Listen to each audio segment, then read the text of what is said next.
રાજસ્થાનના ડુંગરપુર જિલ્લાના સાબલા police station વિસ્તારમાં પોલીસ કર્મચારી પર પથ્થરમારો કરી જાનથી મારી નાખવાનો પ્રયાસ કરનાર અને સરકારી વાહનને નુકસાન પહોંચાડનાર ફરાર આરોપીને સુરતની ઉધના પોલીસે ઝડપી પાડ્યો છે।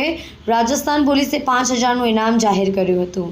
13 ઓગસ્ટ 2024ના રોજ રાજસ્થાનના ડુંગરપુર જિલ્લાના સાબલા પોલીસ સ્ટેશનને કંટ્રોલ રૂમ તરફથી એક કોલ મળ્યો હતો કે 10થી 12 લોકો તુફાન હોટલ પાસે દારૂ પીને ઝઘડો કરી રહ્યા છે। માહિતીને આધારે પોલીસ વાન ઘટના સ્થળે પહોંચી ગઈ હતી। પોલીસને જોઈને આરોપીઓએ પોલીસ કર્મચારી પર પથ્થરોથી હુમલો કર્યો હતો। હુમલામાં પોલીસ કર્મચારીને ગંભીર ઈજાઓ પહોંચી હતી અને સરકારી વાહનને પણ મોટું નુકસાન થયું હતું। આરોપીઓએ સરકારી ફરજમાં અવરોધ ઊભો કર્યો હતો। આ ઘટના બાદ સાબલા પોલીસ સ્ટેશનમાં ગુનો દાખલ કરવામાં આવ્યો હતો। સંડોવાયેલા આરોપીનું નામ જીગર પ્રભુલાલજી મીણા, ઉંમર 20, વ્યવસાય મજૂરી છે। તે મૂળ મસલિયા ઇટાવા જિલ્લા રાજસ્થાનનો વતની છે।